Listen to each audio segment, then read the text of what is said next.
Dizem que uma imagem vale mais que 1000 palavras. É uma mentira. Algumas imagens valem 1000 pesadelos. Supõe-se que uma foto capture uma lembrança, congele um momento de felicidade. Mas às vezes o filme captura um bug na Matrix, um rasgo no tecido da nossa realidade. O que vocês vão ver não é trucagem. Não é imagem gerada por computador. São provas de que o mundo está quebrado. Preparem-se para duvidar dos seus próprios olhos. Número 10. O viajante do tempo. Vamos começar com a anomalia mais famosa da internet. 1941.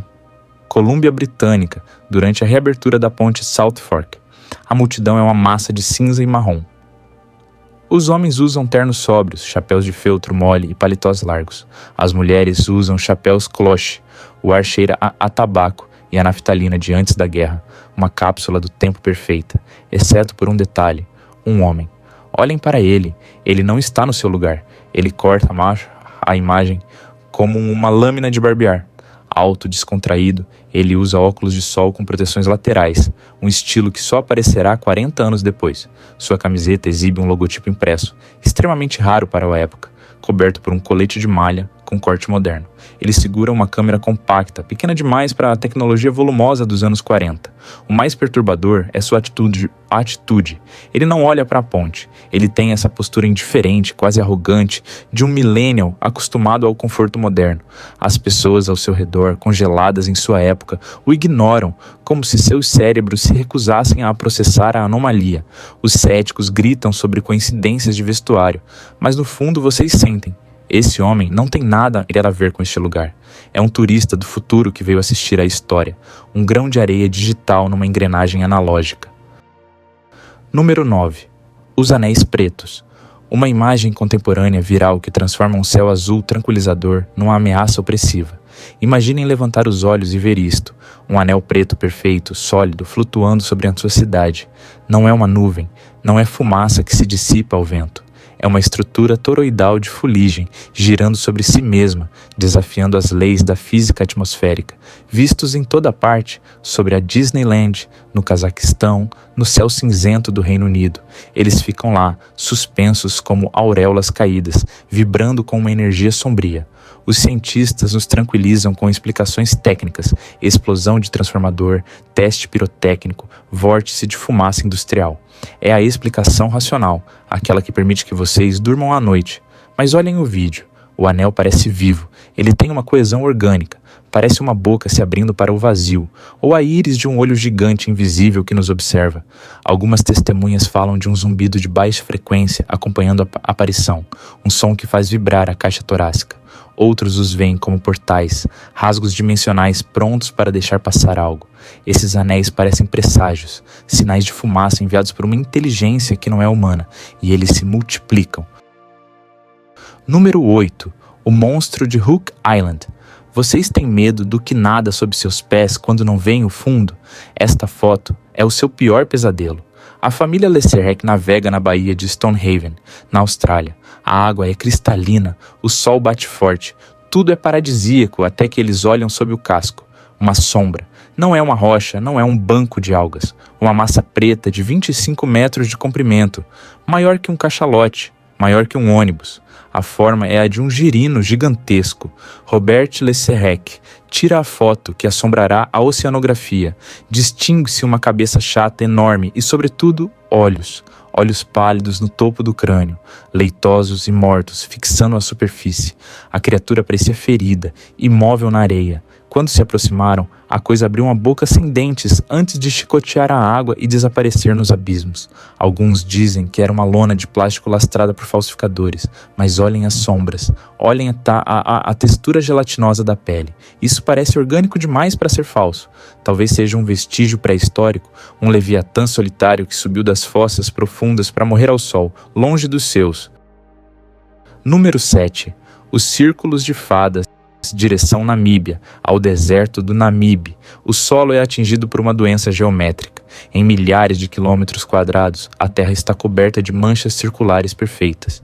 Discos de solo, nu e estéril, cercados por um anel de grama alta, formando um padrão de favo de mel na escala de um país.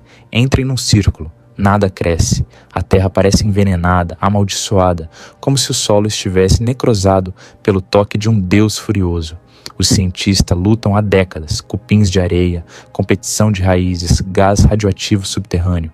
Nenhuma teoria explica a assustadora regularidade matemática dessas formações. A tribo local dos Himba tem uma explicação mais visceral. Eles dizem que são as pegadas dos deuses.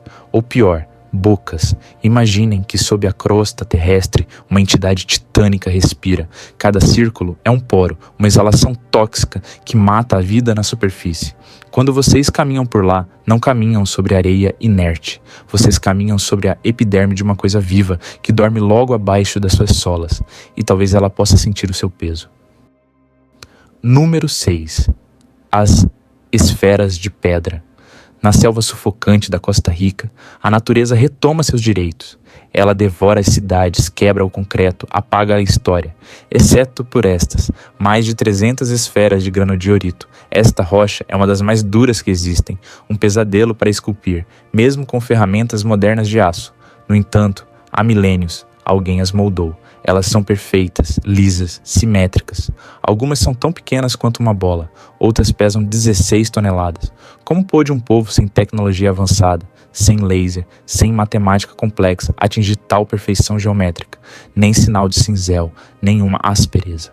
Uma anomalia cognitiva arranjada segundo padrões que parecem apontar para as estrelas. Saqueadores de túmulos as dinamitaram, esperando encontrar ouro no coração da pedra. Só encontraram rocha sólida, densa e muda. Essas esferas não são decorações, são mensagens deixadas por uma civilização que sabia manipular a matéria de uma maneira que esquecemos. Elas esperam na lama, inalteráveis, testemunhas silenciosas de uma época em que o homem talvez não fosse o mestre da engenharia. Número 5. As estatuetas de lagarto. Vamos voltar ao Iraque, ao sítio de Al-Ubaid. Muito antes da glória da Suméria, os arqueólogos exumaram estatuetas de 7.000 anos de idade. Não são ídolos grosseiros. A escultura é fina, precisa, realista. E o que ela retrata é aterrorizante. Corpos humanos coroados por cabeças de répteis, crânios alongados, olhos fendidos, focinhos escamosos. Mas o mais perturbador é a banalidade das poses. Não são deuses guerreiros assustadores. Uma estatueta representa uma mulher. Ela segura um bebê contra o peito, amamentando. E a criança tem, também, uma cabeça de lagarto.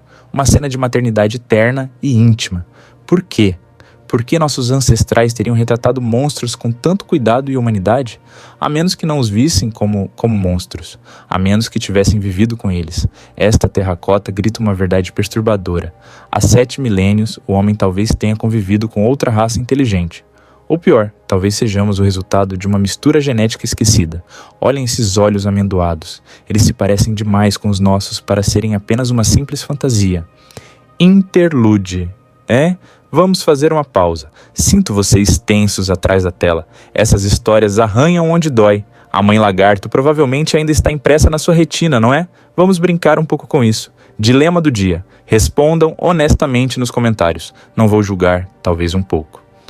Vocês prefeririam: opção A, adotar o bebê lagarto da estatueta antiga, dar-lhe uma madeira e viver com ele até a idade adulta? Notem que não sabemos o que ele come. Ou opção B, ir acampar com o homem da foto do viajante do tempo, mas ele se recusa a dizer quando ou se. Vocês voltarão um dia à nossa época. Eu escolho o viajante. Pelo menos ele tem estilo. Escrevam time lagarto ou time futuro. Feito. Apaguem esses sorrisos. De volta às trevas. Número 4. Billy the Kid. O deserto do Novo México. A poeira. A violência. Billy the Kid é a encarnação do espectro armado e maléfico do Velho Oeste. Até 2010 só conhecíamos uma única foto dele. Sujo e ameaçador. Então, num brechó, por $2, alguém comprou esta foto. Uma cena bucólica, árvores, sol e uma partida de croquet. Deem zoom no jogador. É ele, Henry McCarthy. O rosto é inegável, confirmado por um software forense. O que gela o sangue é o contraste. Billy the Kid, o assassino de homens, joga croquet, um jogo de aristocratas, um passatempo de criança comportada, sorridente, relaxado. Ele talvez tenha acabado de matar um homem, ou se prepara para fazê-lo na hora seguinte. Esta imagem destrói o mito do monstro desumano para revelar algo pior, a normalidade do assassino. Ele tinha amigos, ria, aproveitava o sol. É a prova visual de que o diabo nem sempre usa chifres. Às vezes ele usa um suéter de lã e segura um taco de madeira, logo antes de colocar uma bala na sua cabeça. Número 3. O Carol A. Deering. O oceano não perdoa, mas às vezes não leva tudo. Janeiro de 1921. Uma escuna de 5 mastros, o Carol A. Deering, é encontrada encalhada nos bancos de areia da Carolina do Norte. As velas estalam ao vento, imensos fantasmas de tecido branco. Os equipes de resgate sobem a bordo. O silêncio é absoluto. O café preparado na cozinha ainda está morno. Os pratos estão postos para uma refeição.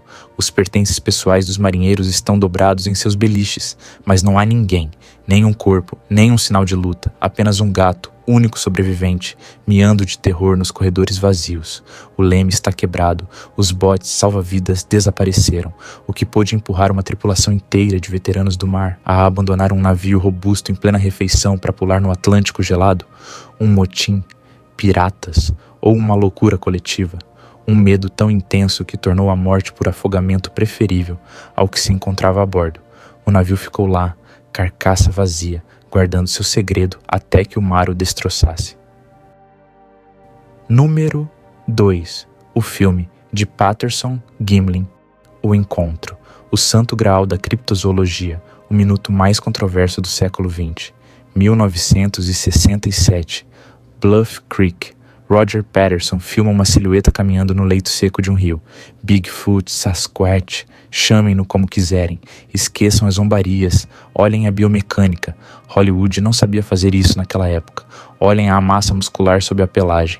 Vejam os quadríceps se contraírem a cada impacto no solo. Vejam essa hérnia muscular na coxa. A criatura tem seios, é uma fêmea. O andar é pesado, joelhos flexionados. Impossível de imitar para um humano sem quebrar os quadris. Mas o momento da verdade é o olhar. No quadro 352, a criatura vira a cabeça. Ela nos olha. Não há medo. Não há raiva, apenas uma indiferença selvagem, uma inteligência primitiva que nos julga. Não é um homem numa fantasia, é um animal que nos lembra que não somos os únicos primatas a caminhar eretos, e que eles estão lá, escondidos na sombra das nossas florestas. Número 1. O caso do Passo Dyatlov, o massacre absoluto no topo do horror. Fevereiro de 1959, 9 excursionistas experientes nos Urais, jovens, fortes, preparados, eles nunca voltarão. O que encontraram nas encostas da Montanha da Morte desafia toda a lógica humana. A barraca encontrada, meio soterrada, cortada de dentro para fora. Imaginem o pânico. A menos 30 graus Celsius, na escuridão total, pegaram facas para lacerar a lona e fugir. Correram na neve, de meias ou descalços, em direção a uma floresta negra. Os corpos são encontrados semanas depois, alguns mortos de frio, outros indescritíveis, costelas esmagadas, crânios afundados. Os legistas compararam os danos aos de um acidente de carro em alta velocidade. No entanto, nenhum traço de impacto externo, mas uma pressão interna. Lyudmila, uma das garotas, não tem mais língua nem olhos. Suas roupas são radioativas, sua pele é laranja. Uma última foto foi encontrada numa câmera. Uma luz borrada, um orbe luminoso na noite. O que eles viram? O governo soviético classificou o caso como força natural desconhecida e irresistível. Eles não morreram de frio, morreram de medo, caçados e quebrados por algo que ultrapassa a nossa realidade. Essa coisa ainda está lá em cima. Outro. Se vocês quiserem continuar encarando o abismo comigo, se quiserem ver o que os outros escondem, inscrevam-se agora, juntem-se à expedição. Não prometemos que vocês voltarão, mas prometemos a viagem. Até breve.